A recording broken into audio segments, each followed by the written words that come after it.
السلام عليكم ورحمة الله وبركاته. عاملين ايه يا حبايبي؟ شايفين الفراخ دي؟ فراخ محمرة بتتبيلة تحفة، ولا اطعم ولا ألذ من كده. جربوها بالطريقة دي هتحبوها جدا. طريقتها سهلة وبسيطة خالص، مش تاخد في ايدك 5 دقايق. تعالوا اقول لكم انا عملتها ازاي.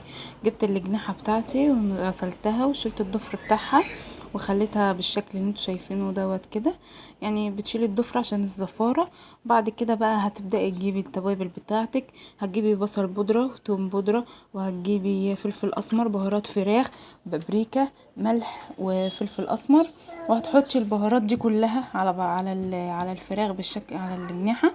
وهتبداي ان انت تدعكيها بالشكل دوت كويس، تشربي التتبيله من الجناحه كويس. وبعد كده هتبداي تجيبي كوبايه من اللبن وهضيفها عليها، او كوبايه زبادي اللي متوفر عندك هيمشي، وهيبقى طعمها برضو تحفه. هبدأ بقى ان انا اقلب الخلط الجناحة باللبن ونقطتين من الخل. او لو ما عندكيش خل حطي عصرة من الليمونة. وهتبدأي ان انت تقلبيهم كويس في التتبيلة ديت، وهتسيبيها لمدة ساعتين. ساعتين مش اقل. او لو عملتيها من بالليل هتبقى احلى واحلى معاكي. كده بقى كنت انا سبتها ساعتين. وهجيب بقى الكفر النهائي بتاعها. معايا دقيق ومعلقة من النشا. هحط عليهم فلفل اسمر وسبع بهارات ومعلقة من الكركم.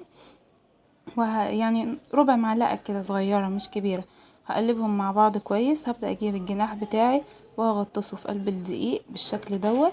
وهبدأ ان انا هضغط كده على الجناح كويس قوي، عشان يعمل الكفر. يبقى الكفر سمكه تخين، مش عايزاه سمكه رفيع بالشكل اللي انتوا شايفينه ده. وهبدأ ان انا انفض الجنح بتاعي.